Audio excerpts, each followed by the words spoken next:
tribu de Lévi, qui n'avait pas exercé jusque-là de fonction sacrée, a reçu des attributions cultuelles. Et c'est le début de ce qu'on appelle le sacerdoce lévitique, dont vous trouvez les traces dans l'Exode, chapitre 32, versets 25-29, et dans Deutéronome, au chapitre 33, versets 8-11.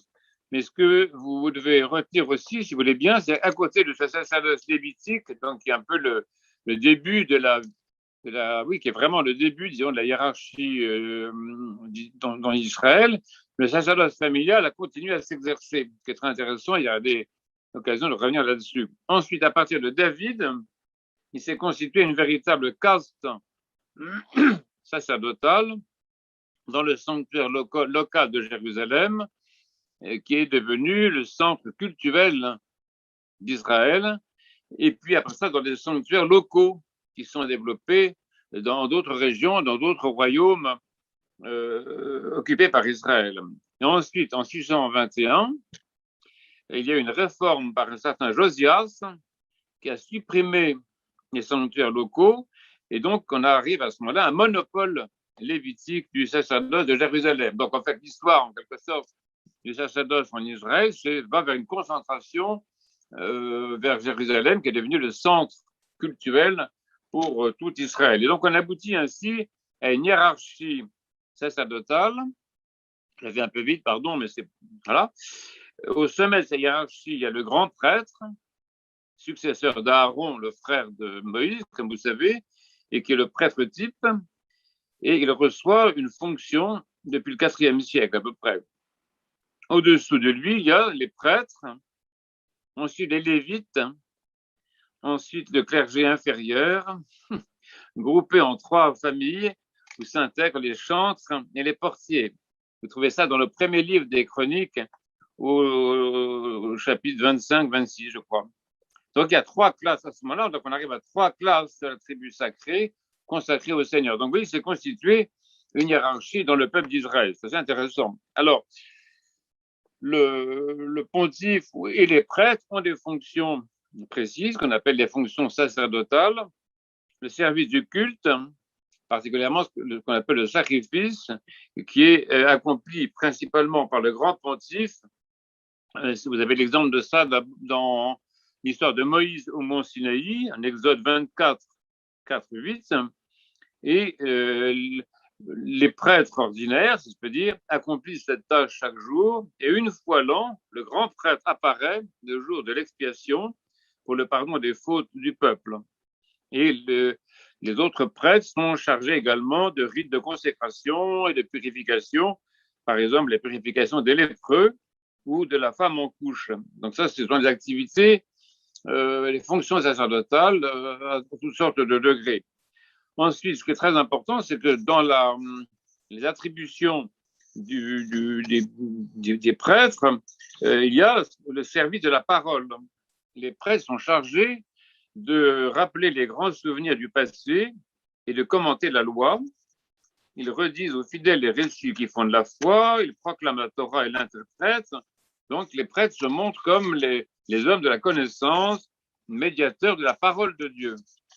Mais après ça, il y a une évolution et on va voir apparaître des scribes laïcs qui sont généralement des pharisiens, et ce sont ceux-là qui sont les maîtres en Israël au temps de Jésus, comme on le voit dans l'Évangile.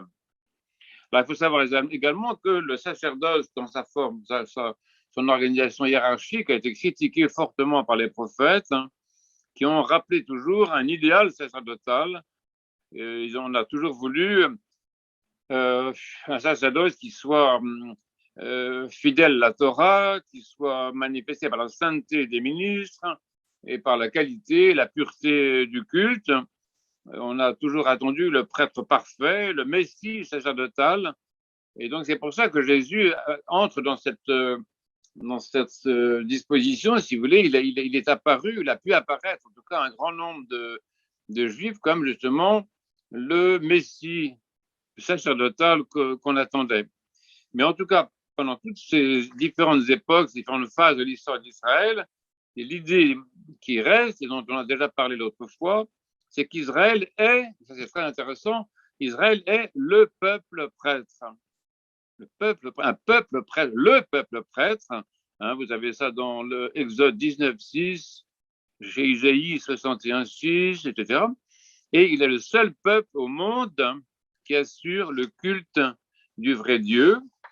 C'est lui qui rendra au Seigneur un culte parfait et surtout avec un sacerdoce à sa tête. Donc, il y a ici vraiment dans la mentalité d'Israël, il y a l'idée donc d'un peuple prêtre, pas seulement un peuple de prêtres, mais un peuple prêtre, un peuple sacerdotal, comme on l'a déjà dit. Je reviens un peu là-dessus, hein, c'est important, mais qui a besoin d'avoir aussi à sa tête un véritable sacerdoce. Alors, ceci est résumé dans le vocabulaire de théologie biblique que j'utilise beaucoup, qui est vraiment très bien fait, page 1159. Je vous lis la citation qui est donnée, qui donne la définition du prêtre dans la mentalité juive, mais dans laquelle nous pouvons nous reconnaître évidemment, puisque nous sommes héritiers de cette tradition juive, comme je le répète tout le temps.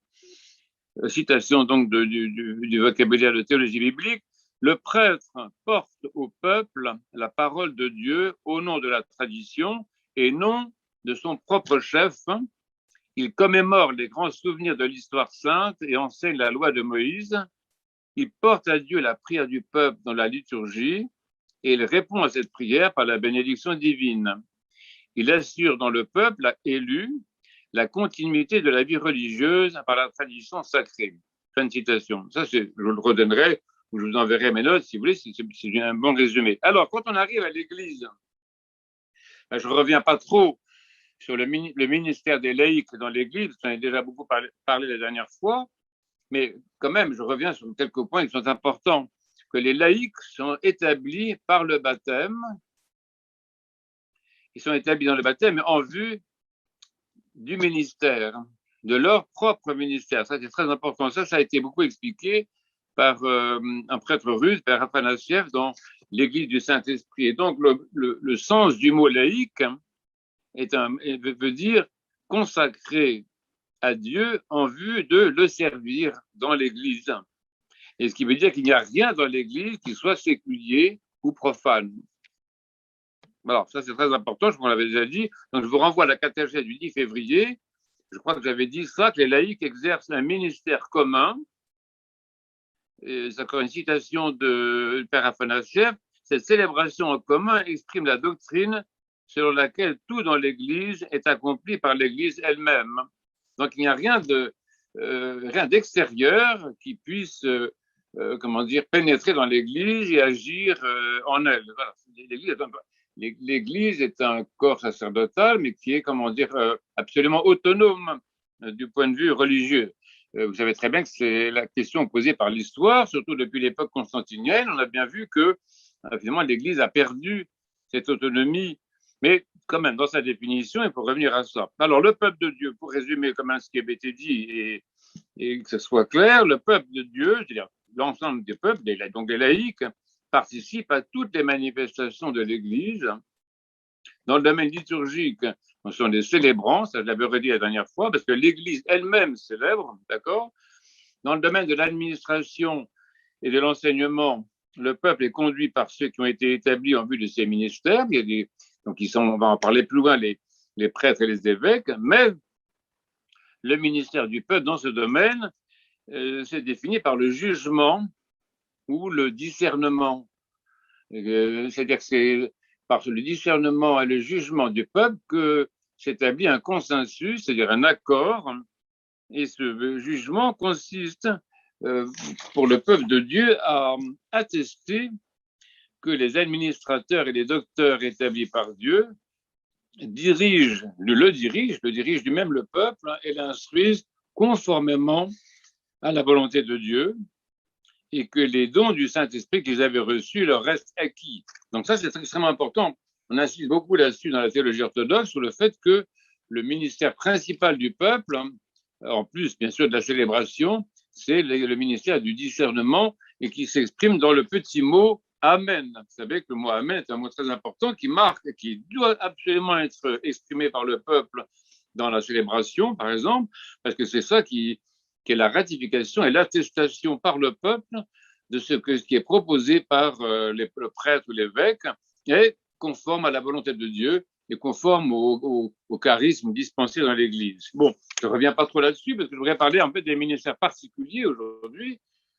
Par refaire la catéchèse de l'autre jour, je vous y renvoie. Alors, les ministères particuliers, bien sûr, si vous voulez, tout ça, ce qu'il faut mettre en premier pour bien comprendre ce que c'est que l'Église, il faut mettre en premier l'unicité du sacerdoce. C'est ça qui vraiment c'est très important. On commence par ça. Il y a d'abord un sacerdoce unique, et c'est unique, etc., et qui s'enracine dans la tradition juive, qui, donc, comme je l'ai dit tout à l'heure, bien que ce soit organisé, un sacerdoce assez clérical, etc., garde l'idée que Israël est un peuple,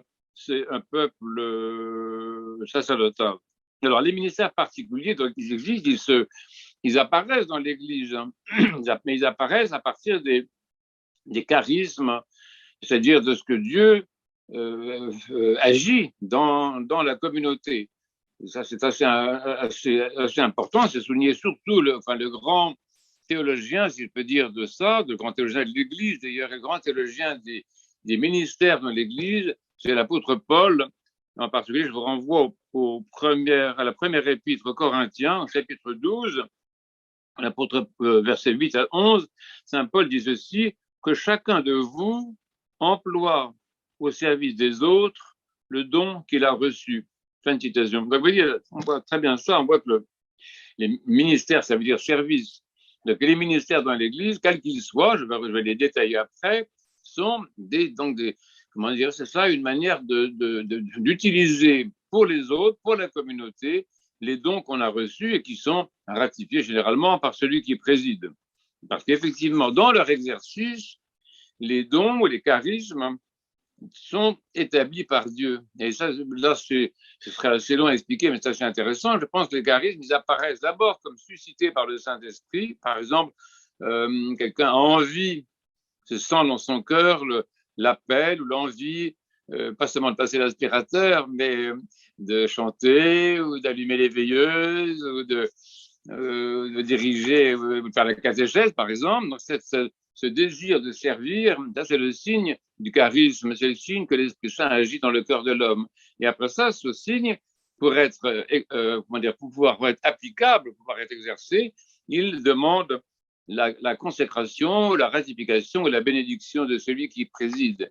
Mais c'est très intéressant de voir comment le service dans l'Église apparaît de façon organique, suscité en fait par le Verbe et par l'Esprit, ou par l'Esprit et le Verbe. Enfin, ça peut fonctionner un petit peu dans les deux sens. Et c'est pour ça qu'il y a ce principe de la bénédiction. La bénédiction qu'on connaît tous en paroisse, que en fait dans l'Église, dans l'expérience que nous avons de l'Église à notre niveau, comment dire, tout se fait avec la bénédiction. La bénédiction n'étant pas une autorisation, juridique, hein, ou l'exercice d'un pouvoir, etc. C'est pas ça exactement. La bénédiction, c'est donc le fait de ratifier ce que l'Esprit Saint a pu susciter dans le cœur de telle ou telle personne. Et donc, c'est pas une autorisation dans le sens d'un pouvoir, si vous voulez, c'est la confirmation, c'est la reconnaissance, hein, par celui qui préside, hein, la reconnaissance que c'est bien, voilà, c'est bien conforme à l'Esprit, que c'est bien l'Esprit, c'est bien la grâce du Saint-Esprit, c'est bien un charisme de l'Esprit qui cherche ici à s'exprimer. Donc ça c'est vraiment très important. La compréhension du mystère de l'Église implique cela. Si vous voulez, les paroisses où les personnes font ceci ou cela sans jamais demander la bénédiction, ça n'existe pas vraiment d'ailleurs. Ce sont des paroisses où les personnes n'auraient pas du tout le sens, si vous voulez, de l'action de Dieu, du Christ et de l'Esprit à l'intérieur de la communauté. Ils penseraient que voilà, chacun fait ce qu'il a envie de faire, de manière arbitraire ou capricieuse. Enfin, je sais pas, ça peut mettre un certain désordre quand même, vous voyez.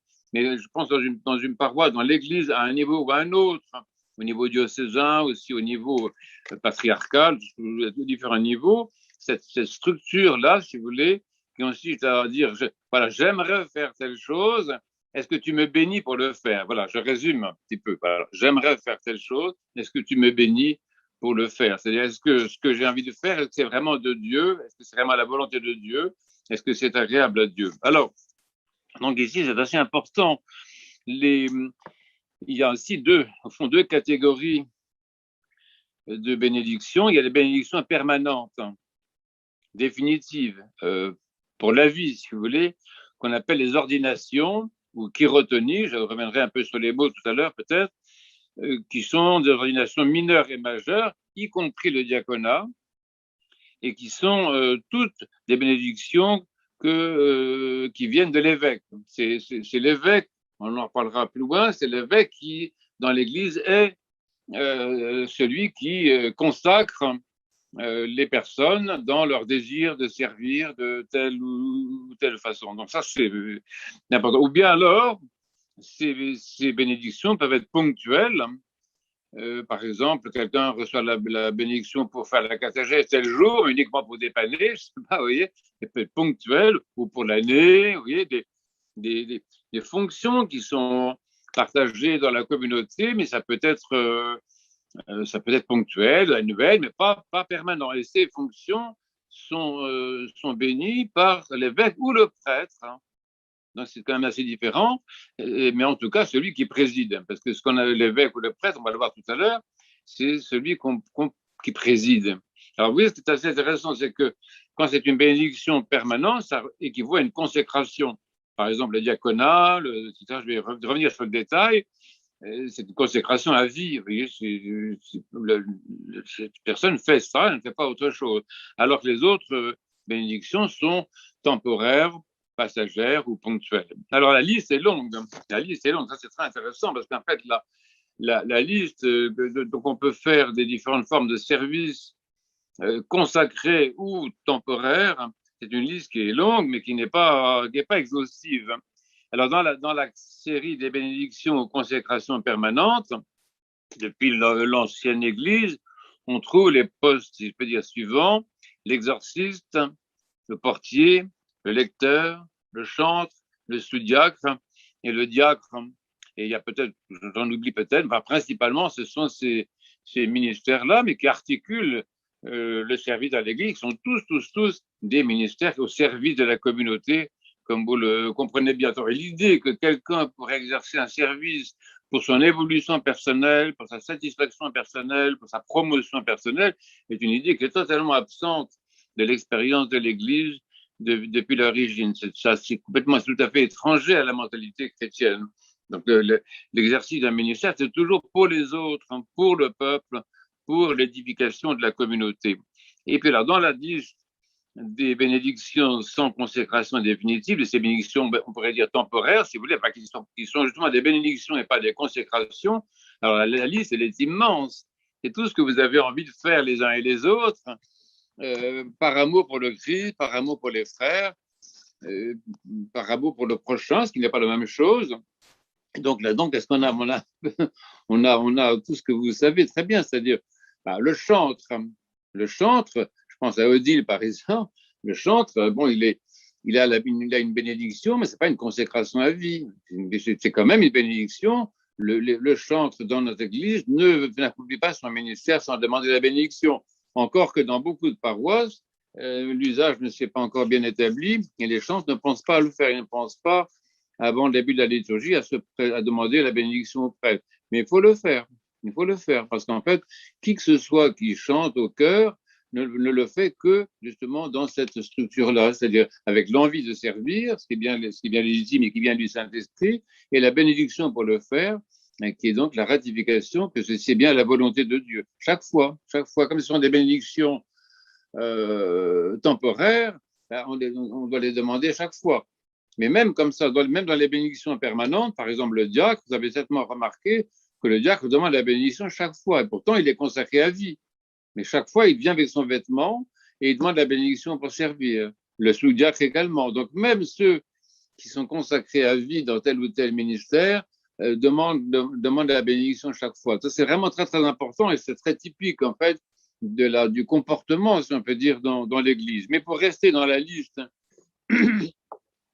des bénédictions temporaires, si je peux dire, donc le chant, l'iconographe, par exemple, c'est quand même assez important. L'iconographe, je ne crois pas qu'il y ait vraiment de prière. il y a une prière de bénédiction des iconographes, ce n'est pas vraiment une consécration définitive, mais tout de même, il y a une bénédiction pour le faire. On ne peint pas uniquement parce qu'on a envie. Bien sûr qu'on a envie, ça c'est l'action du Saint-Esprit dans notre cœur. C'est très important. On sert dans l'église parce qu'on a envie, bien sûr, bien sûr, bien sûr, bien sûr. Mais cette envie reçoit la consécration définitive ou la consécration ou la bénédiction temporaire pour être exercée. Et c'est très important. C'est quelque chose que justement les commentateurs ne soulignent pas assez, cette rencontre de l'esprit et du verbe dans l'Église. C'est vraiment très, très important. Et si on peut parler du prêtre plus longuement un jour, je vous montrerai que le prêtre lui-même n'arrête pas de demander la bénédiction à l'un ou à l'autre. Bon, donc, qu'est-ce que j'ai dit? Le chant, l'iconographe, le catéchète. Nous avons des catéchètes nombreux qui se multiplient. Ben, tous ces catéchètes, c'est pareil. Ils font la catéchèse auprès des enfants parce qu'ils en ont envie, parce que ça leur plaît, parce qu'ils aiment les enfants, etc., etc. Parce qu'il y a quelque chose du Saint-Esprit qui agit dans leur cœur. La grâce du Saint-Esprit, c'est le charisme. C'est ça le charisme. Et l'envie de faire quelque chose au service des autres. C'est ça le charisme dans l'Église. Mais les catéchètes demandent la bénédiction. Regardez les courriers qui s'échangent à propos de la catéchèse. Ben, les catéchètes que j'écris disent toujours avec la bénédiction de. Et c'est pas du formalisme, c'est pas du formalisme administratif, c'est la théologie même de l'Église qui s'exprime à travers ça. Vous comprenez? Alors autres activités, le service théologique, les théologiens, les enseignants dans les facultés de théologie ou les conférenciers, c'est pareil. Moi, je peux vous dire que même en ce qui me concerne, si j'ai une conférence à faire quelque part, je demande la bénédiction à mon évêque. Hein, vous voyez, c'est quelque chose qui est très, très, très important. Bon, donc, les théologiens, mais je pense ici aux théologiens laïcs qui sont très nombreux dans l'Église, des hommes et des femmes très nombreux et de très grande qualité. C'est pareil, ils reçoivent la bénédiction. Les missionnaires, les bibliothécaires, ceux qui visitent les pauvres et les prisonniers.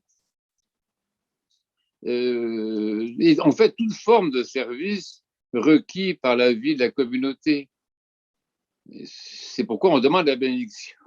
Je disais passer l'aspirateur parce que c'est pour faire rire un peu, mais d'une certaine façon, c'est vrai. J'ai envie de rendre ce service, j'ai envie de nettoyer la salle paroissiale, j'ai envie de faire les carreaux, j'ai envie. Ah oui, c'est bien d'avoir une envie, c'est génial. Mais demande la bénédiction. Parce que comme ça, tu sauras que cette envie vraiment est de Dieu et qu'elle n'est pas un caprice simplement. Il y a une différence entre charisme et caprice, vous voyez. Bon. D'accord. Alors, la visite des pauvres, qu'est-ce que j'ai dit? Oui, même pour être conseiller paroissial, par exemple, c'est intéressant. On a cet exemple-là récemment dans notre paroisse, dans nos paroisses, que quelqu'un désire être conseiller paroissial. C'est bien, c'est un charisme, ça d'avoir envie de servir. Mais il demande la bénédiction avant de se présenter. Ben oui.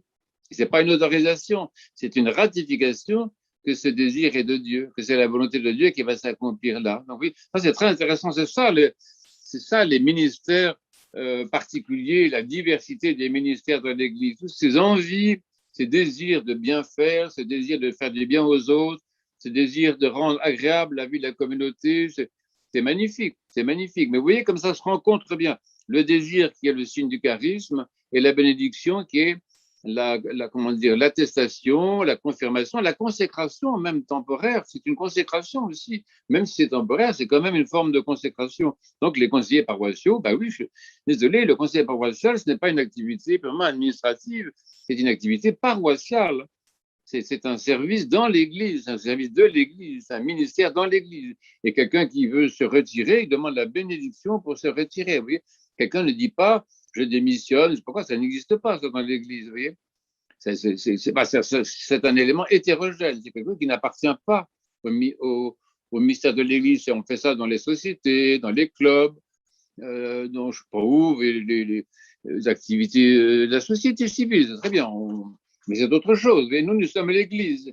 Et dans l'Église, qu'on serve ou qu'on demande à ne pas servir, ça passe par la bénédiction. Les enfants, par exemple, qui servent dans le sanctuaire, ils apprennent ceci, c'est que si l'office est un petit peu long, qu'ils veulent se retirer pour se reposer un peu, ils demandent la bénédiction pour enlever leurs vêtements liturgiques. Donc, ils ont demandé la bénédiction pour servir et pour prendre leurs petits vêtements et s'ils veulent se retirer, ils demandent la bénédiction pour le retirer. Donc, vous voyez comme ça fonctionne. S'il y a cette activité en fait charismatique profonde de l'Église, mais qui est toujours charismatique, ça ne veut pas dire désordonné.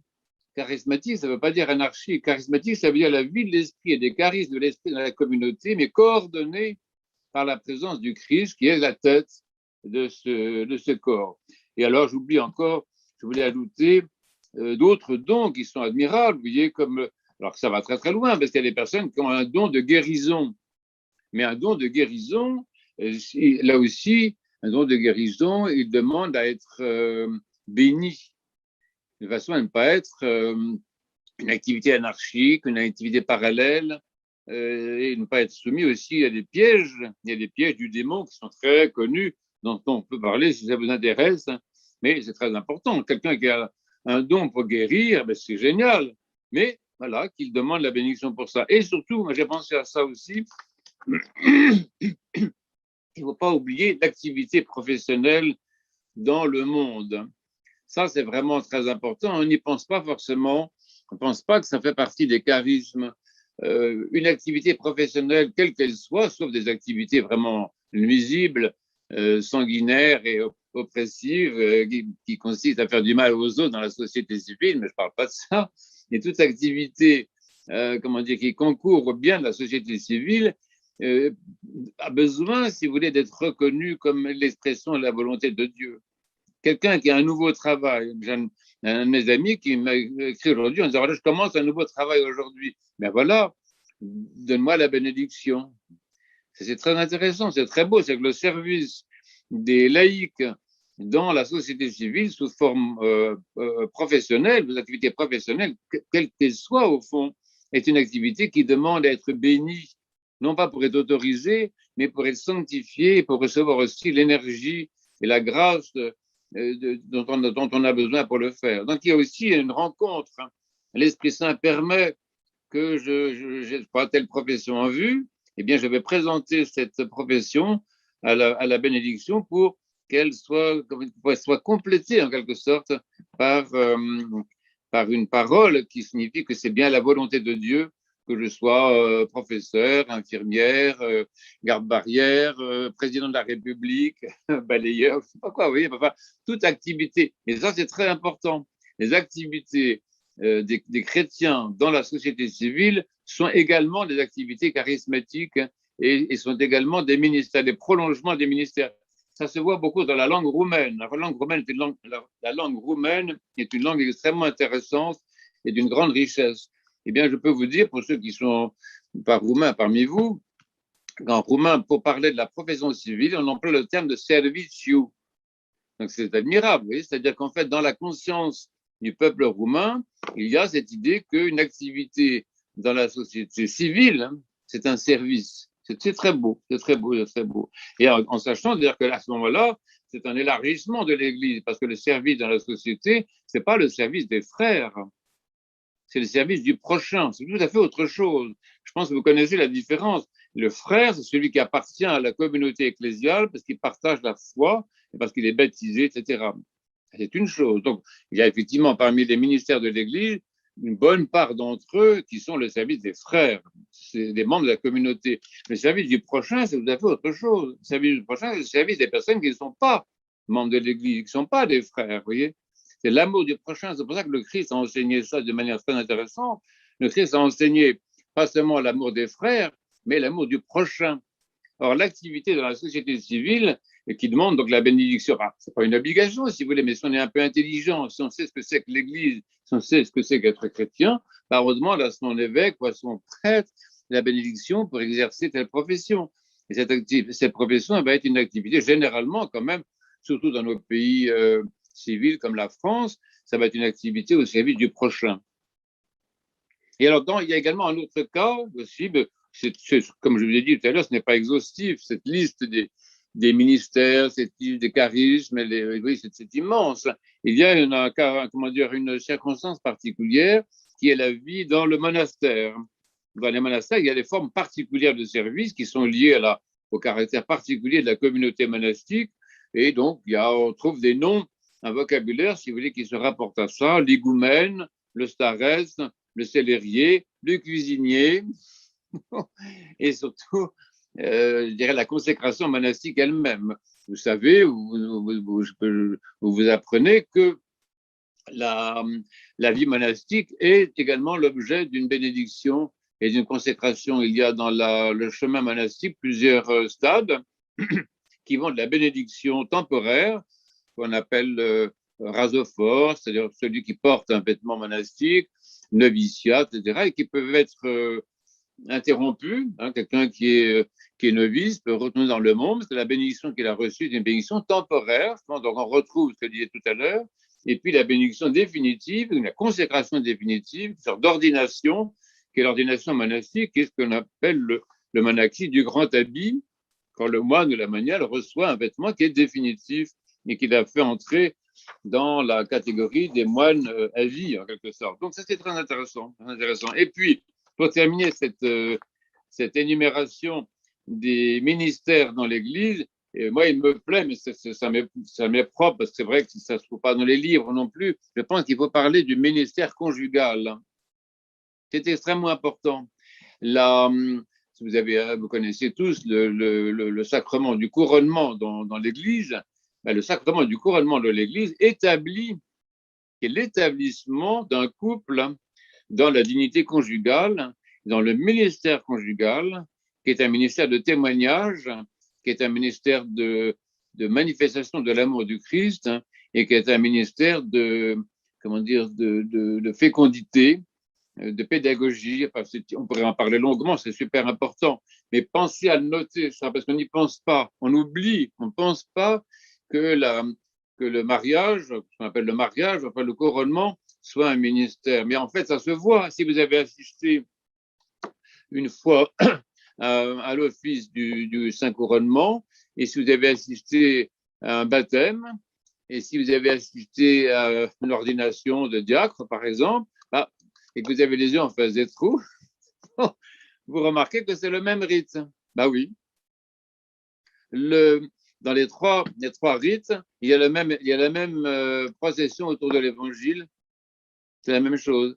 Donc, ça veut dire que ces trois actions, le baptême, le diaconat et le mariage, sont des ministères au service de l'Église aussi. Ils ont la même forme d'une consécration définitive. Le baptême établit le laïc dans son ministère de laïc pour la célébration et le discernement, comme on l'a dit. Le diaconat établit une personne pour le service de la communauté, la liturgie, etc. On peut en parler bien sûr en détail. Et le couronnement établit un couple dans un ministère particulier qui est très, très, très important. C'est un des ministères les plus importants de la vie de l'Église. Bon, voilà. Donc ça, ce sont, si vous voulez, comme vous l'avez vu, ce n'est pas exhaustif, mais une partie importante quand même, je pense, de la liste qu'on peut faire concernant les ministères particuliers dans l'Église. Bon, alors une fois qu'on a vu ça, qu'on a ça en tête, ben, effectivement, on arrive à ce qui est, ce qui rend possible quand même tout cela, c'est ce qu'on appelle le ministère de la présidence. Alors, oui, le ministère de celui qui préside, puisque l'assemblée de l'Église, cette assemblée du peuple de Dieu, cette assemblée du peuple sacerdotal, royal et prophétique, mais enfin, quand même principalement sacerdotale, c'est l'activité principale du peuple de Dieu, c'est la célébration. Je le dis encore une fois avec force pour dire que les personnes qui ne participent pas à la liturgie sont, se privent, si vous voulez, affaiblissent leur qualité même de chrétien, puisqu'ils se privent eux-mêmes de leur activité sacerdotale. Ce n'est pas possible. Quelqu'un qui dit, de temps en temps, on rencontre des gens qui disent, je suis chrétien mais pas pratiquant. Mais ça ne veut rien dire, excusez-moi mon cher monsieur, parce que si tu ne peux pas être chrétien et non pratiquant, ça n'existe pas, ça ne veut rien dire, puisque le fait d'être chrétien est essentiellement la célébration, donc la pratique liturgique. Quelqu'un qui ne célèbre jamais, eh bien, se déchristianise, si vous voulez, que ce soit un laïc, que ce soit un diacre, que ce soit un prêtre ou un évêque, ce que vous voulez, il finit par perdre sa qualité la qualité de son ministère, même s'il ne la perd pas totalement, parce qu'il peut la la retrouver facilement sans être réétabli dans cette fonction. Mais cette qualité, ce charisme même, s'affaiblit, c'est parce qu'on ne le pratique pas. Ça, c'est assez important. Les charismes dans l'Église se multiplient, se développent et s'augmentent par l'activité, parce qu'on les exerce. C'est comme la musique. Hein. Si vous jouez du violon et que vous ne touchez pas à votre violon pendant un an, ben, je vous assure, ça ne va pas être brillant comme résultat. Un instrument, ça se pratique tous les jours. Et le charisme d'être chrétien, c'est un charisme d'être chrétien, ça se pratique tous les jours également. Alors, donc, on arrive à ce ministère qui est le ministère de la présidence, mais qui n'est, si vous voulez, mais qui n'est pas, j'allais dire, il n'est pas d'une autre nature, en tout cas, que les autres ministères particuliers dans l'Église. Il n'est pas non plus dans une supériorité, il n'est pas une supériorité ontologique, comme on dit. Il est de même nature que les autres, simplement, il est très spécifique. Il est très, très spécifique et il est indispensable. Il est indispensable. Et, si vous voulez, il n'y a pas de paroisse sans prêtre, il n'y a pas de diocèse sans évêque, et ça n'existe pas. De même qu'il n'y a pas, d'ailleurs, de diocèse sans fidèle. Ça n'existe pas non plus. Un diocèse où il n'y aurait qu'un évêque, ça n'irait pas bien loin. Oui, on revient toujours à ce qu'on dit, qu'un prêtre ne peut pas célébrer la liturgie seul. Ça ne veut rien dire. C'est absolument hétérodoxe comme comportement quand ça arrive. Parce qu'il n'y a pas de prêtre sans fidèle.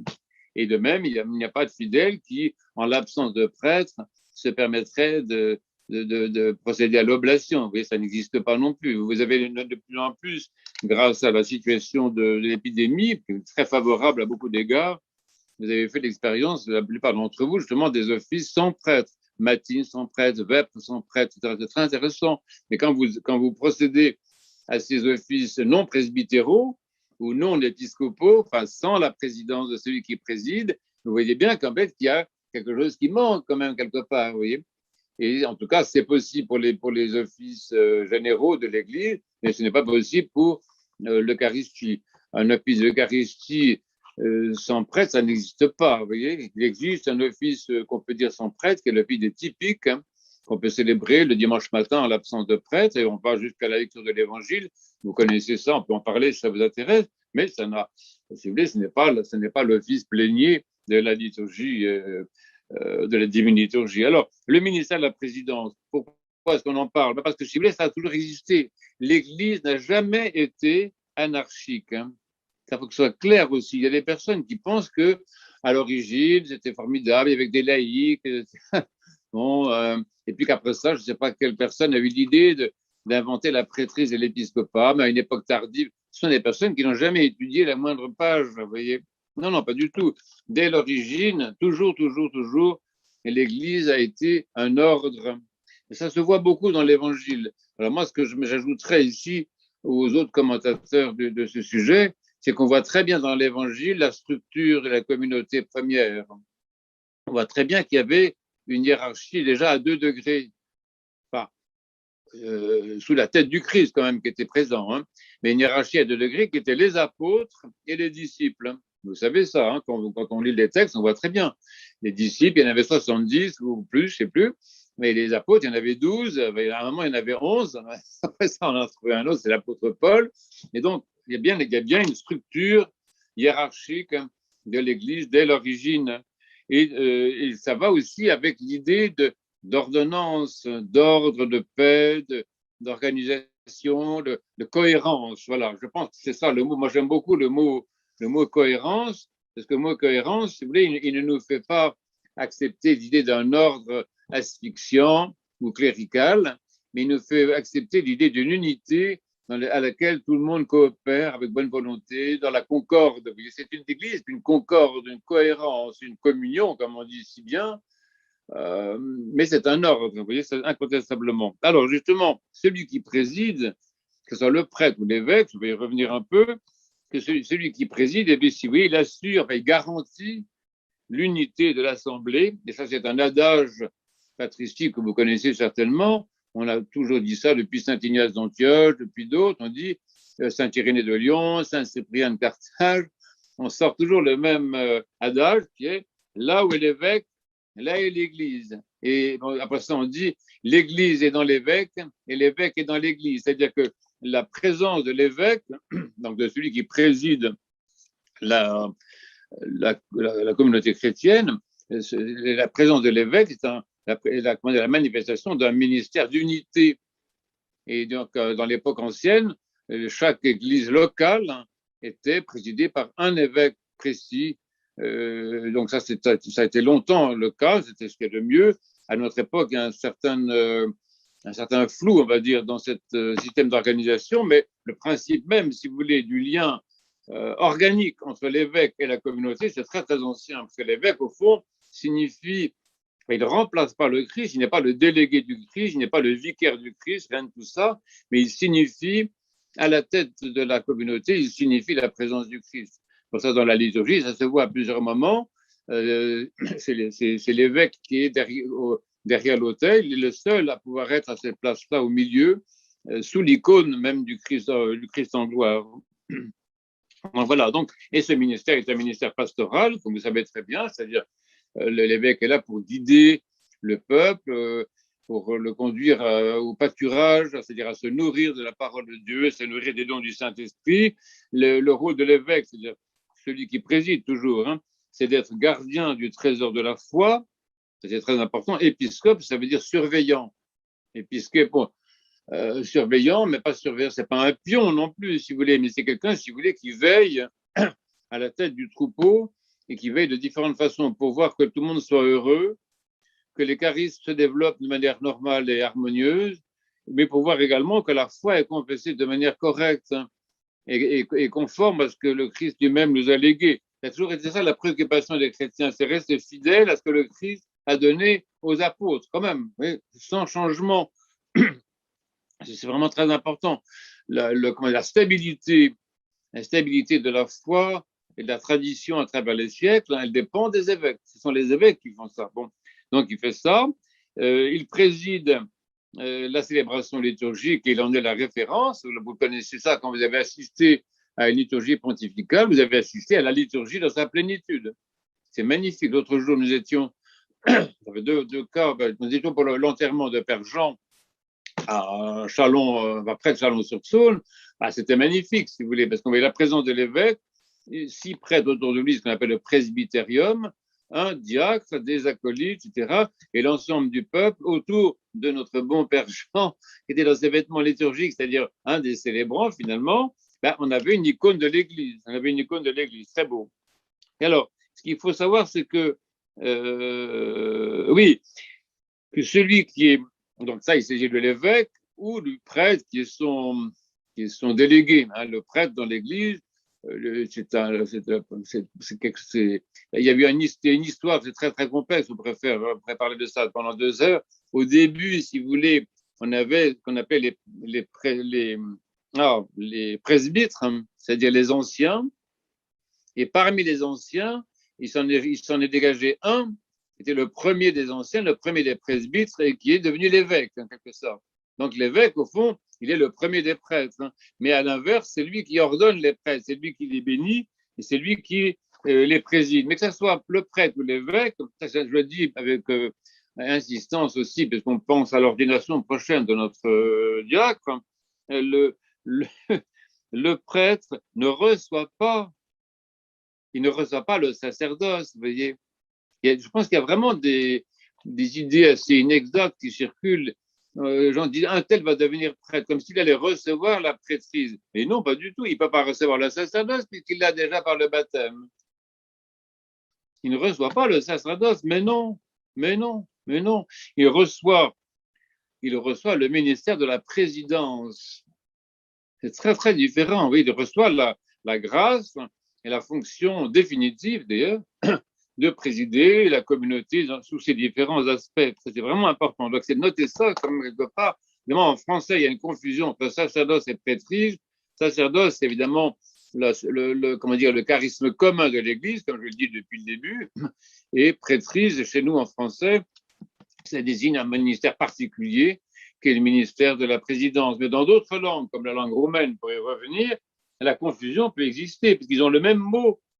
Ils ont le même mot prêtier pour désigner le sacerdoce et la prêtrise. Alors, si on dit que quelqu'un reçoit la prêtier, ça veut dire qu'il reçoit le sacerdoce, mais il ne la reçoit pas parce qu'il l'a. Donc, c'est vrai quand même que ce soit clair, ça, vous voyez, c'est que ni l'évêque ni le prêtre ne reçoivent le sacerdoce de leur ordination, mais ils reçoivent quelque chose d'extraordinaire et d'extrêmement important, qui est la grâce de présider, la grâce de dire les prières de déliement, la grâce de présenter l'Eucharistie, etc. C'est très important. Et c'est pour ça que donc le président, qui est également celui qui présente l'oblation quand même, je vous rappelle ce que on a dit tout à l'heure à propos de la prêtrise du sacerdoce dans la Bible, que vous avez lu.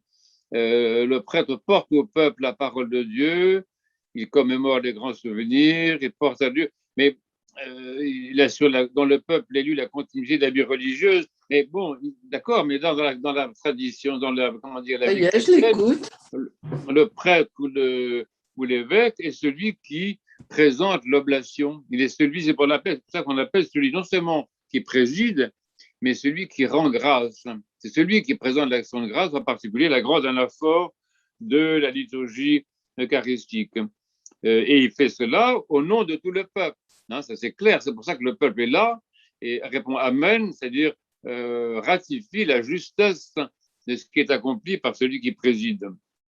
Et c'est pour ça également que l'évêque ou le prêtre reçoit ce ministère de la présidence, et le reçoit par l'imposition des mains, qu'on appelle la chirotonie, et la position des mains. Quand c'est l'évêque, il la reçoit de plusieurs évêques. Quand c'est le prêtre, il la reçoit d'un évêque, mais il reçoit ce ministère, comme le diacre également, il le reçoit par l'imposition des mains. Donc l'évêque est le premier des prêtres, d'accord, et préside ce qu'on appelle le presbytérium dans l'Eucharistie. Bon, je pense que c'est peut-être suffisant. Et alors, ce que je voudrais dire, c'est qu'en fait, à travers tout ça, sur lesquels je vais très vite, je vous demande pardon, ça demanderait des tas de développement, des catéchèses de toute l'année, etc. Ce qui est important, excusez-moi, je ne vais rien vous dire de bien nouveau, mais ce qui est important, c'est l'amour. Quel que soit le ministère qui est exercé, que ce soit celui d'exorciste, que ce soit celui d'évêque, que ce soit celui de catéchète, quel que soit le ministère qu'on exerce dans l'Église, avec la bénédiction du Christ, par la grâce du Saint-Esprit et avec la bénédiction du Christ, quel que soit le ministère qu'on exerce, il est là pour être essentiellement l'expression de l'amour. Parce que l'Église est un monde sans pouvoir. Ça, je le dis souvent, de plus en plus, je pense. Tous les éléments de pouvoir qui sont introduits dans l'Église, qui relèvent du droit, par exemple, sont des éléments hétérogènes et qui ont faussé, en fait, l'esprit de l'Église. Dans l'Église ancienne, il n'y avait pas de droit.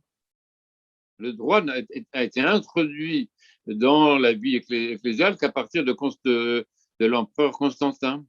Et donc, c'est quelque chose qui est hétérogène. Et ça introduit des formes de pouvoir qui sont tout à fait étrangers à l'esprit même de l'Église. Donc, l'Église, le pouvoir dans l'Église, c'est le pouvoir de l'amour. C'est pas autre chose. Il n'y a pas d'autre pouvoir que le pouvoir de l'amour. On peut dire que l'Église est un monde sans pouvoir, ou quel est un monde dans lequel c'est l'amour qui exerce son pouvoir, mais pouvoir dans le sens de puissance, de grâce, pas de domination sur qui que ce soit, bien entendu, mais de service fécondant, d'énergie vivificatrice.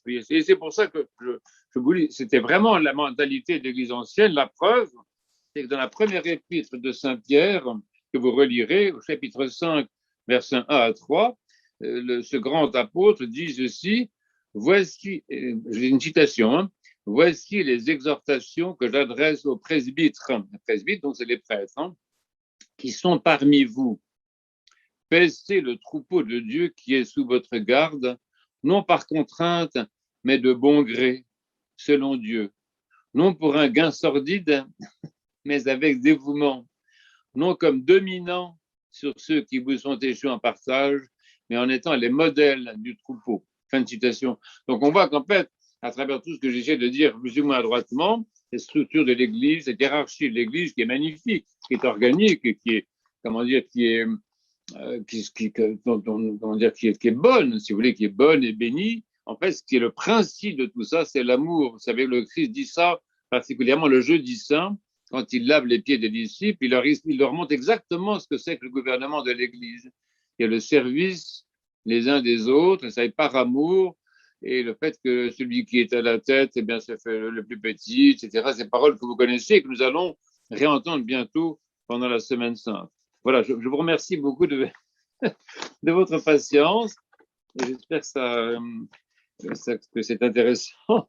Et je dois dire que dans un mois, au mois d'avril, nous ne pourrons pas avoir de catéchèse parce que le deuxième mercredi du mois, ce sera le mercredi où l'on chante le canon de Saint-André de Crète en entier. Donc, on ne pourra pas. Mais on continuera après. Et je voudrais une prochaine fois consacrer une séance entière uniquement au ministère de la prêtrise. Je pense qu'il y a beaucoup, beaucoup, beaucoup à développer ensemble. Voilà. Donc, s'il y a peut-être des questions, des éclaircissements, Enfin, je vois déjà des questions. Moi, c'est bien de m'envoyer les questions par écrit, parce que, comme vous savez, alors on dit, mettons sur la chaîne YouTube, il va y avoir la catéchèse. Cette deuxième catéchèse va être sur YouTube. C'est bien, vive YouTube. Il y a joyeux anniversaire, Rodi, d'accord. On peut réécouter la catéchèse. Bon, est-ce qu'il y a d'autres questions? Je laisse le diacre Claude, l'archidiacre Claude, faire le modérateur, comme on dit. Question, vous pouvez soit l'écrire, soit dans le petit onglet réaction, vous avez la possibilité de lever la main. Voilà, il y a une fonction lever la main. Donc, je vois Sylvie Pétureau, lever la main. Sylvie, voilà, puis je l'écrirai pour Père Marc-Antoine à ce moment-là. D'accord, ça sera plus facile, ça ira plus vite. Oui. Je vous ai perdu. J'ai deux questions. J'essaie de retrouver Zoom. Voilà. Alors, la première, c'est que je suis arrivée au milieu de la conférence, j'ai raté le début. Première question, quand Père Marc-Antoine vient de dire que ce que fait le prêtre quand il préside un sacrement, c'est au nom de tout le peuple, pour la divine liturgie par exemple. Ma question est la suivante. En général, on nous dit qu'il célèbre au nom du Christ. Comment Père Marc-Antoine va-t-il équilibrer et établir les justes liens entre le prêtre et en quelque sorte le délégué du peuple? Ce qu'il fait, c'est au nom du peuple, mais ce qu'il fait, c'est aussi au nom du Christ. C'est-à-dire que le prêtre n'est pas seulement un délégué du peuple, on n'est pas dans un système civil où le maire, par exemple, le maire d'une grande ville comme Louvciennes, est élu par les gens de la municipalité, ce qui est très bien. Bon, mais donc c'est un système double. Hein, il y a une élection permanente de la part du peuple, c'est incontestable, mais il y a une consécration par le Christ. Le prêtre est, comment dire, je sais pas comment dire, il porte ces deux actions, celle du peuple qui l'envoie à l'autel et celle du Christ qui le consacre dans cette place sans le mettre à sa place non plus, parce que le Christ reste quand même le seul pontife, le seul président véritable. Hein. Mais je pense que ça se rencontre bien, oui. Père Marc-Antoine, il y a une autre Oui. question de la part de Laure. J'ai une deuxième question aussi. Pardon. Alors, deuxième question de Sylvie, alors. Alors, tu nous dis que dans l'Église ancienne, il n'y avait pas de droit. Non, je n'ai pas dit ça. Ah bon, alors j'ai mal compris. Que le droit apparaît ah oui, pas de droit, avec pardon. Constantin, mais qu'il n'y avait pas de droit, qu'il y avait juste l'expression de l'amour. Oui. D'après ce que j'ai pu comprendre dans mes recherches, le pouvoir de lier et de délier que le Christ donne aux apôtres, ça ne concerne pas au départ la rémission des péchés des personnes. Ça signifie, je vous donne le pouvoir de dire ce qui est la halakha juive, c'est-à-dire ce qui est la façon dont il faut accomplir la loi et ce qui ne l'est pas. Lier, c'est dire voilà comment Dieu demande que la loi soit accomplie. Et délier, c'est dire là, vous faites comme vous voulez. C'est pas quelque chose qui s'impose à vous. C'est pas quelque chose que Dieu vous demande. Oui. Autrement dit, cette façon qui existait forcément au départ, puisqu'on était dans une société juive et que donc il existait une halakha, il existait une voie. Halakha, ça veut dire la voie ou la marche. Il existait une façon de faire dans la vie quotidienne pour faire ce que Dieu demandait. Est-ce que c'était pas une forme de droit qui était une expression de l'amour? Mais la loi est l'expression de l'amour, autrement elle n'existe pas. C'est le sens même de la loi, c'est d'être l'expression de l'amour de Dieu pour son peuple. Mais quand je parlais du droit, je parlais d'autre chose. Je dis qu'à partir de l'époque constantinienne et un peu avant, on a introduit dans l'Église le droit romain, le droit civil. C'est ça dont je parlais, pardon, je me suis mal exprimé. Mais en tout cas, la loi, donc ça ne relève pas du droit, c'est autre chose. Je crois qu'il ne faut pas confondre. Euh, la loi dans l'Église, dans Israël, a toujours été l'expression de l'amour. C'est dit par Saint Basile. Saint Basile dit ça dans sa grande anaphore. Il dit justement très clairement que Dieu a donné une loi à son peuple par amour pour lui. Donc, ce n'est pas une contrainte extérieure, ce n'est pas des obligations extérieures, c'est une manifestation de la paternité de Dieu à l'égard de son peuple. Je crois que Laure avait une question aussi. Oui. La question, Père, si elle est à lire, c'est le ministère de l'homme et le ministère de la femme dans l'Église. Ministère de l'homme, ministère de la femme dans l'Église. Oui, bah ça revient, comment dire, on peut partir de ce que je disais tout à l'heure sur le ministère conjugal. Ce qui apparaît dans l'Assemblée chrétienne, c'est que le sacrement du couronnement montre que l'homme et la femme dans l'Église agissent conjugalement, justement, conjointement, ce qui est conforme au mystère paradisiaque, puisqu'au paradis, Dieu a donné justement, a institué déjà, en quelque sorte, ce ministère conjugal. Il ne faut pas penser l'homme sans la femme et la femme sans l'homme, ça ne veut rien dire. Moi-même, je ne suis homme que parce qu'il y a une femme, ma femme, ou des femmes, vous voyez, c'est pas, et inversement. Des femmes sans hommes, ça ne veut rien dire non plus. Vous voyez, le masculin et le féminin sont fondamentalement conjugaux.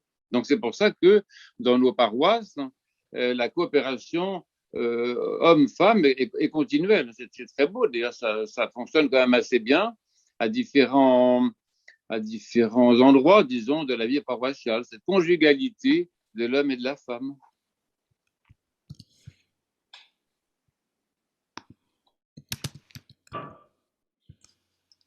C'est pour ça que nous avons des prêtres mariés, des diacres mariés, par exemple. Oui. C'est très, très difficile. Moi, je peux vous dire, de ma propre expérience, qu'être prêtre, enfin, parce que Pascaline est toujours là, évidemment, présent dans la communauté, etc. Mais il est extrêmement difficile d'être au service de l'Église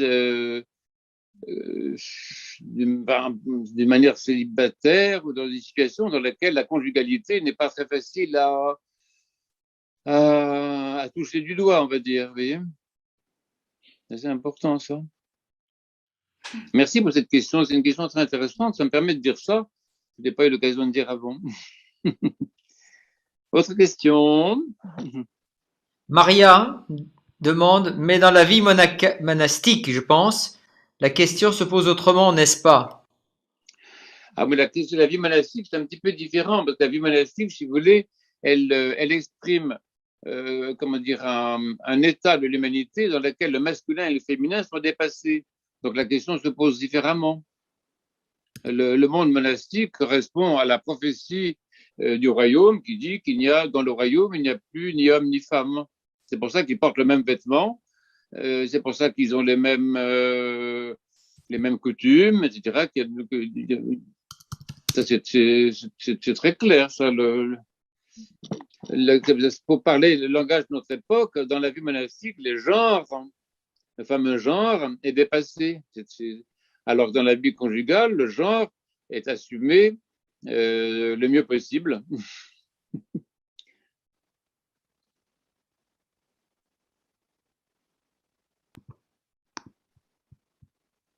Bon, autre question. Une question, Allons-y pour les questions. ça marque plutôt une question de la part de Aude. Et les veuves, point d'interrogation. Quelle est leur place? La place des veuves. La place des femmes dans Des femmes l'Église. veuves dans Ah, les.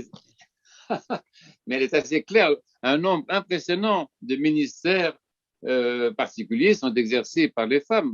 Si vous reprenez la liste que je faisais tout à l'heure, vous pouvez cocher euh, et voir que le nombre de ministères particuliers qui sont exercés par des femmes est considérable.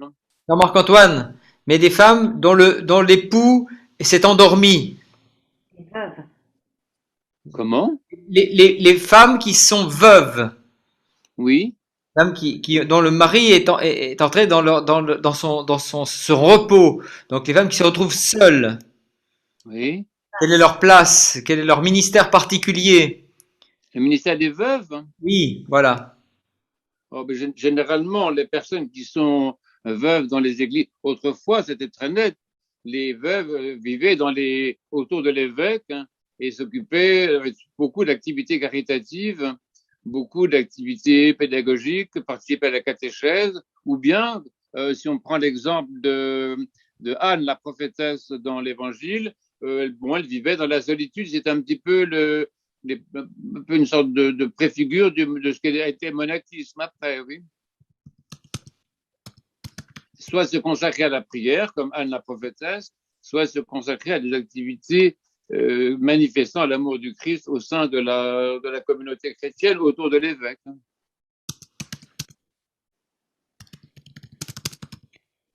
Voilà. D'autres questions? Ah, une grande question de diacre Frédéric. Est-ce que tu peux la lire, Père? Il y a une grande question de Voilà. Frédéric, mais Voilà, il y a 10 questions. il y Au en a une seule. secours. Il y en a une seule. Regarde à la fin. À la fin. Converser. Fais défiler le menu et tu verras la dernière question. Allez. La dernière, 9h37. Voilà, je ne sais pas si je peux faire quelque chose avec ça. On m'a posé une question, la hiérarchie ecclésiastique, une étudiant qui est centrale.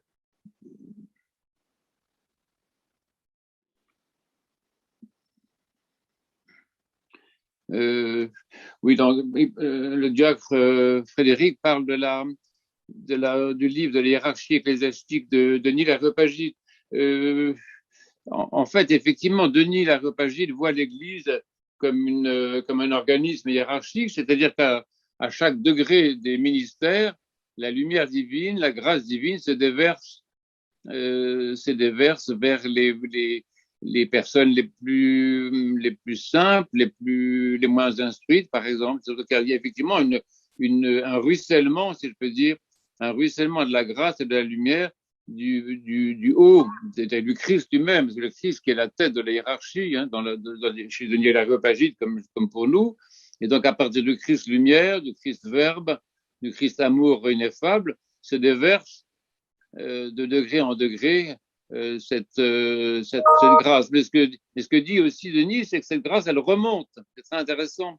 C'est comme la fontaine de Trévi en Italie, l'eau descend, mais à la différence de la fontaine de Trévi, c'est que là, l'eau remonte.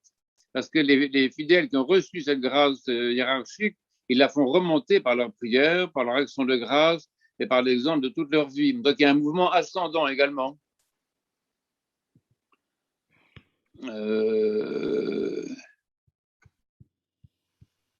sais plus, je sais pas si ça répond. Oui, non, voilà, c'est ça que je voulais dire, je peux pas être beaucoup plus long. Pourquoi seuls les hommes accèdent à la prêtrise? Ça, c'est un peu une question de bon sens, c'est-à-dire la présidence, on est quand même dans un système qui est biblique, en fait, hein. Donc, le système biblique est fondé sur l'organisation de la famille, en fait. Donc, de même qu'il y a un père de famille qui est responsable de la famille, de même, il y a comment dire, un père de famille, en quelque sorte, qui préside la communauté des baptisés. Mais j'allais dire, c'est pas plus grave que ça, c'est simplement la place du père. Est-ce que c'est comme si on disait, pourquoi est-ce que pourquoi est-ce que le père de famille est un homme? Je ne sais pas, moi, vous voyez, c'est ça sa place, vous voyez. Il y a quelque chose qui est organique. Et maintenant, à notre époque, c'est vrai on est un petit peu loin de tout ça parce on sait plus ce que c'est que la paternité, on ne sait plus ce que c'est qu'un couple. Il y a une crise importante. Et c'est pour ça que dans l'Église orthodoxe, nous maintenons la vision biblique de la famille, parce que nous pensons que c'est l'avenir. Mais c'est pas, si vous voulez, ça dépend comment ça fonctionne, mais en principe, si toutes les personnes dans une communauté et dans leurs différents ministères ont la conscience qu'ils sont le sacerdoce total du Christ, je pense pas qu'ils se sentent pénalisés. Vous voyez, le prêtre n'enlève rien à personne. L'évêque n'enlève rien à personne. Vous voyez, sauf dans des systèmes décadents, très cléricaux, où effectivement les fidèles sont considérés comme des non-prêtres, des profanes. Mais ça, c'est une hérésie, mais qui s'est beaucoup répandue. C'est très fréquent.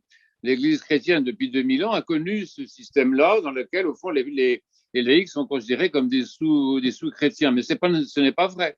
Si on a une vision juste de l'Église, on se rend compte que le ministère de la présidence ne prend rien à personne. Il est un ministère, j'allais dire, parmi d'autres.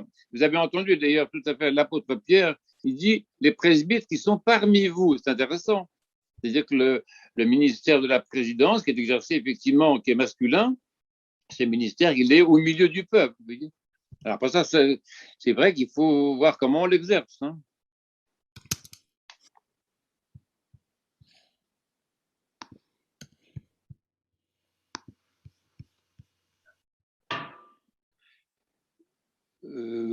Oui, alors la question de Maria, pourquoi est-ce que dans certains monastères, on n'admet pas, il y a beaucoup de monastères de femmes en Grèce ou en Roumanie où les hommes n'entrent pas. Moi, j'ai été par exemple à Égine avec Pascaline il y a longtemps, il y a 20 ans, et je me rappelle très bien que on ne nous avait pas laissé entrer. Alors Pascaline était entrée, mais moi en tant qu'homme, je ne pouvais pas entrer. Je suis retourné à Égine récemment, il y a 2 ans, c'était pareil. Les hommes n'entrent pas dans l'église des moniales. Ça, c'est plutôt le caractère esthétique, si vous voulez. Ça ne me remet pas en question ce que je disais précédemment, mais c'est plutôt pour dire que il n'est pas, du point de vue esthétique, hein, on a besoin d'être libre de de toute influence affective. Vous savez, c'est comme l'histoire de certains moines qui n'auraient pas reçu leur sœur ou leur mère qui venaient les voir. Leur mère frappait à la porte de leur cellule, ils n'ouvraient pas. Mais ça, c'est parce que justement, leur accès à une vie, dépassant les genres n'est pas encore, n'est pas encore confirmé. Oui, c'est de caractère esthétique, c'est pas autre chose. Hein. Laure pose de nouveau une question sur le lien entre ministère de la présidence et ministère de la confession. Ah, je ne sais pas quelle est la question. Oui, ça c'est bon. Je sais pas si je crois que je comprends à peu près ce qui peut être la question. Est-ce que c'est vraiment celui qui préside qui confesse? C'était dans l'Église ancienne, mais encore maintenant, c'était le rôle de l'évêque. Alors ça revient un petit peu, enfin ça élargit un petit peu l'intervention de Sylvie tout à l'heure. Le rôle de l'évêque était effectivement de réconcilier avec la communauté les pécheurs publics. Ou de leur refuser l'entrée. Par exemple, saint Ambroise de Milan, que j'aime beaucoup, il avait refusé l'entrée de l'église de Milan à l'empereur Théodore, je ne sais plus quoi, parce que celui-ci avait massacré des gens à Thessalonique. Et Ambroise, quand l'empereur s'est présenté à l'entrée de l'église, il lui a dit, tu n'entreras pas dans l'église tant que tu n'auras pas fait pénitence. Donc l'évêque a eu dans l'église ancienne, si vous voulez, un rôle extrêmement important de donner ou pas accès au Saint-Mystère à des pécheurs publics.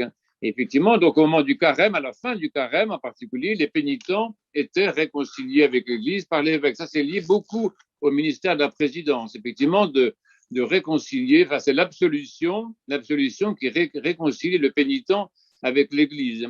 C'est dans les prières que nous disons, si vous êtes attentifs aux prières qui sont dites au moment de l'absolution, vous voyez qu'il s'agit de ça. Alors maintenant, c'est vrai qu'on en a déjà parlé dans d'autres catéchèses, la confession, c'est-à-dire le fait de confier sa vie intérieure, ça c'est d'autres choses, ça c'est là.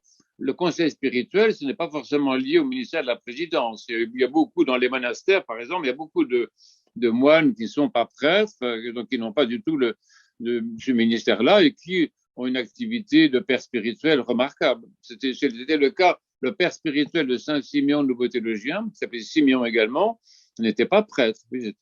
Saint Silouane d'Atonite, qui a été le père spirituel de plein de gens, n'a jamais été prêtre non plus. Ça n'a pas forcément de rapport, mais comment dire, la capacité de délier, c'est-à-dire d'ouvrir la porte de l'Église, et de délier, de réconcilier quelqu'un avec l'Église, c'est-à-dire de renouveler la grâce du Saint-Baptême, ça c'est quelque chose qui appartient effectivement au ministère de la Présidence, parce que l'évêque est également celui qui préside le baptême et tous les sacrements. C'est lui qui en fait le responsable.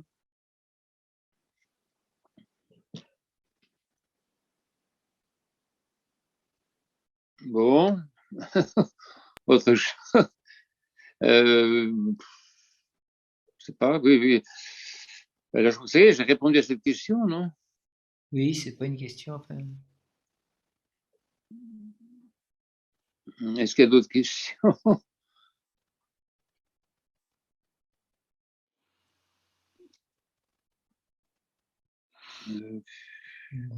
C'est pas bien. Quelqu'un dit à propos de hommes et femmes, euh, seuls les oui, seuls les moines et moniales seraient en crise. La question est posée de manière un peu différente de ce que j'aurais fait, mais je crois quand même c'est clair dans les textes de Saint Maxime le Confesseur, qui est notre référence pour beaucoup de choses. Saint Maxime dit quand même que l'évolution de l'être humain par la grâce du Saint-Esprit et la grâce baptismale dans l'Église est une évolution qui lui fait dépasser la dualité des sexes. Ça, c'est la doctrine générale quand même de l'Église. Pourquoi? Parce que ce qui est intéressant du point de vue de Dieu, c'est pas l'homme ou la femme, c'est la personne. Alors la personne n'est ni homme ni femme. Donc le but de notre vie dans l'Église, c'est pour ça que nous sommes baptisés et que nous demandons le baptême de nos enfants. Le but de notre vie, c'est de devenir des personnes, d'accéder à la vie, ce qu'on appelle la vie hypostatique, pardonnez-moi le gros mot, d'accéder à la vie personnelle. Et donc cet accès à la vie personnelle implique qu'on dépasse, si vous voulez, les différences qui sont d'ordre de la nature. Dans la théologie orthodoxe, qui est une très grande théologie des pères, fait une distinction intéressante entre personne et nature. Le masculin et le féminin, ça appartient à la nature. La personne, elle, n'appartient pas à la nature, elle est un autre registre. La personne est asexuée, en quelque sorte. Partons du ministère pour les anges, les saints et les défunts. Je crois que les anges ont un ministère très clair dans la tradition liturgique, qui est le ministère de la célébration. On les montre souvent dans beaucoup d'icônes, offrant de l'encens. Dans les archanges en particulier, ils sont censés, ils n'ont pas de jour de repos, donc ils sont censés, à toute heure du jour et de la nuit, évoluer de manière chorégraphique autour du trône de la divinité et lui offrir continuellement des prières de louange et le parfum de l'encens. C'est-à-dire que le ministère des anges est principalement un ministère liturgique. Et donc notre propre ministère liturgique, à nous les baptisés, si vous voulez, c'est le reflet ou la réfraction, la projection, comme on dit en géométrie, la projection des ministères angéliques. C'est très intéressant. Alors, en ce qui concerne les saints ont un ministère d'intercession. C'est ce que signifie dire la canonisation. Quand un saint est canonisé, c'est intéressant parce qu'il entre, il est établi. C'est très intéressant tout ça. Prenez des notes. Quand un saint est canonisé, il est établi dans son ministère d'intercession. Alors, tant qu'il ne l'est pas, il peut l'être souhaité par les fidèles qui le vénèrent, mais il n'est pas établi officiellement dans un ministère d'intercession. C'est très important. Et en ce qui concerne les défunts, les défunts sont deux catégories. Il y a ceux qui ne peuvent absolument pas avoir un ministère quel qu'il soit parce qu'ils sont complètement dépendants de la prière de l'Église. Et puis les défunts qu'on appelle justement les saints, qui sont déjà au paradis, comme la Mère de Dieu, comme Saint Nicolas, comme nos amis les plus proches, bon, et qui depuis le paradis exercent un ministère d'intercession et de louange et c'est très intéressant. Il y a vraiment deux catégories. Et depuis le paradis, ces défunts canonisés, dire sanctifiés, etc., attendent donc avec tout le monde la résurrection universelle. Alors, autre chose. Mais ça m'intéresse beaucoup. Je vous remercie parce que vos questions sont super intéressantes et ça m'amène à préciser des choses. Je suis très content. Merci beaucoup. Bon, peut-être qu'on va aller se coucher. Alors, si c'est plus d'autres réactions, c'est que tout le monde s'est endormi, mais c'est très bien, ça prouve que ma parole est enchanteresse, puisqu'elle fait reposer tout le monde, elle berce tout le monde. Très bien. Marc-Antoine, Voilà. Marc-Antoine, Oui, je ne sais pas si c'est une question.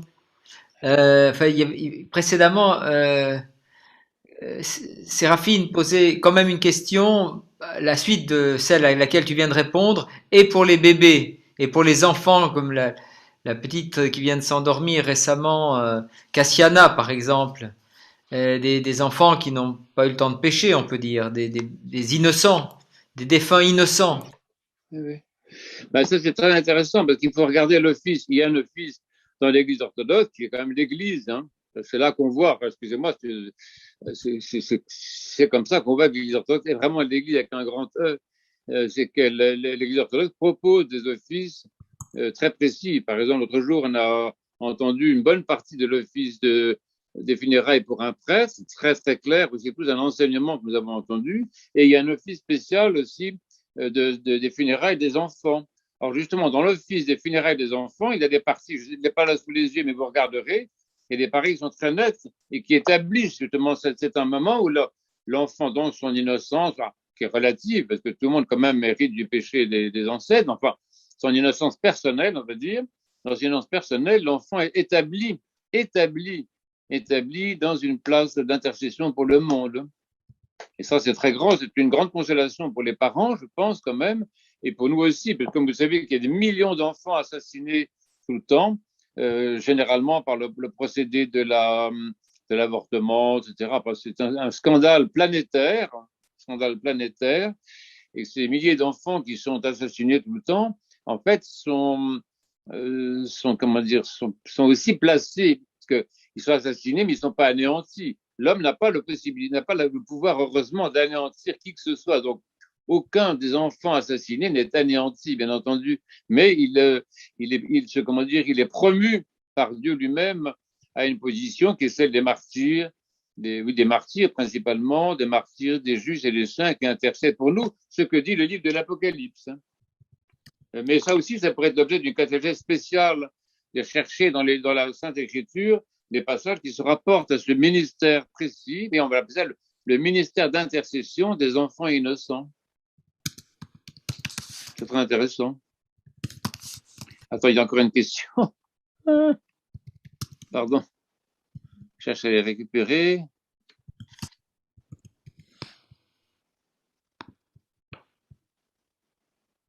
Oui, non, je suis désolé, Sylvie, on ne peut pas dire ça. On ne peut pas dire que la personne elle est de sexe. Ça n'a jamais été, non, pas du tout. Si on parle de la personne, ce n'est pas le cas.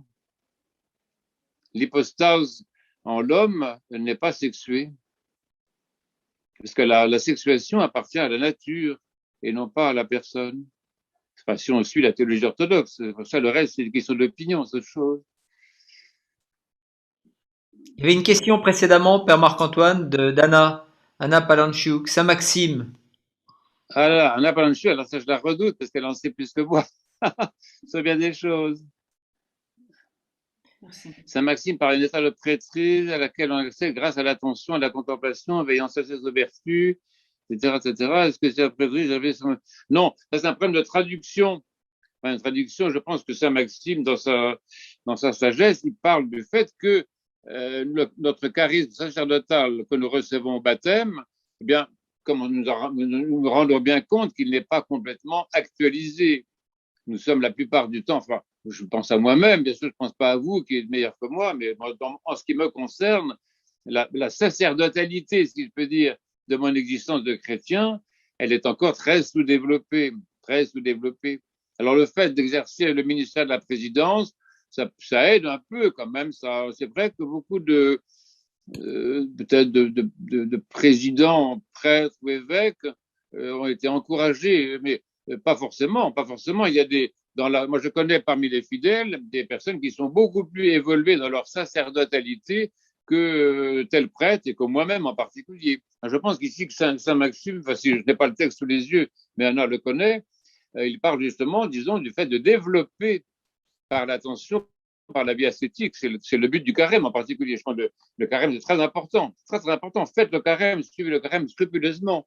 Parce que c'est une façon d'actualiser notre sacerdotalité, si je peux employer ce mot,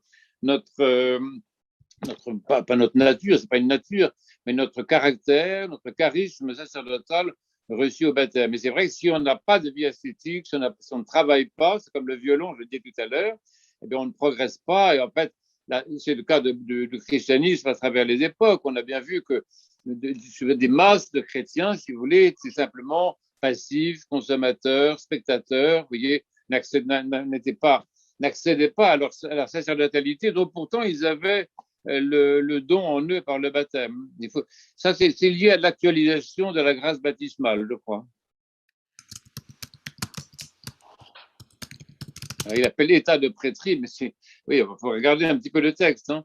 Je pense qu'il s'agit de l'état de sacerdotalité accomplie. Ce qu'on voit chez les saints, et les saints, par exemple, qui ne sont pas prêtres. Par exemple, oui, Saint-Silouane, par exemple. Saint-Silouane, si vous voulez, il est le cas typique de quelqu'un qui a accompli la sacerdotalité de son existence de chrétien, sans être du tout orné d'un ministère particulier. Il avait des ministères précis dans le monastère de Pantélémon, je crois, mais il n'a jamais eu de ministère ni de confesseur au sens sacramentel, ni de prêtre. Non, il était un moine du monastère, mais plus sacerdotal que bien des prêtres, vous voyez, oui, que bien des évêques. Oui.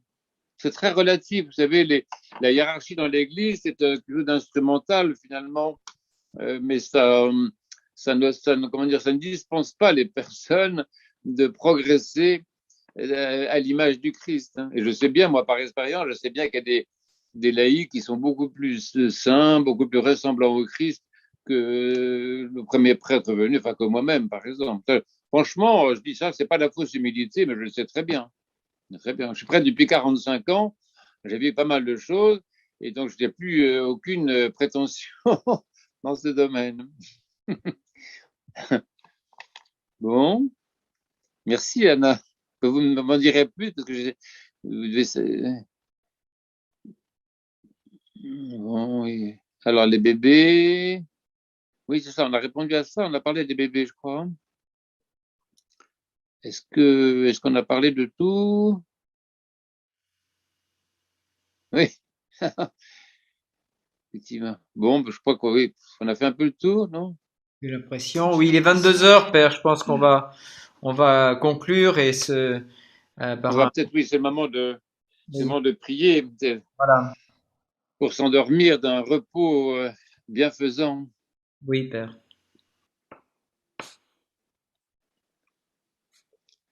Toi, plus vénérable que les chérubins et plus glorieux incomparablement que les séraphins, toi qui sans corruption enfantais Dieu le Verbe, toi véritablement la Mère de Dieu, nous te magnifions. Gloire au Père et au Fils et au Saint-Esprit, et maintenant et toujours et dans les siècles des siècles. Amen. Seigneur miséricorde, Seigneur miséricorde, Seigneur miséricorde. Père, donne la bénédiction. Je cherche s'il y a un autre prêtre. Bon, c'est moi alors. Donc. Dieu est avec nous par sa grâce et son amour pour les hommes en tout temps, maintenant et toujours et dans les siècles des siècles. Amen. Par les prières de nos saints pères, Seigneur Jésus-Christ, notre Dieu, fais-nous miséricorde et sauve-nous. Voilà, je vous embrasse tous tendrement et sans virus. Hein. Ce qui est bien dans le Zoom, c'est qu'on n'est pas obligé de porter le masque. C'est ça génial. Merci, Père Marc-Antoine. C'est le seul endroit au monde où on voit le visage des gens maintenant. Il faut aller sur Zoom pour voir des visages humains. Ouais. Voilà, bonne nuit à tous. À bientôt. Bonne nuit. Merci, Kalinekta. Merci. Bonne nuit. Spokojnej nocy. Spokojna noc. Spokojnej nocy. Noapte bună. Noapte bună. Namusan. Bonne nuit. Merci, Claude.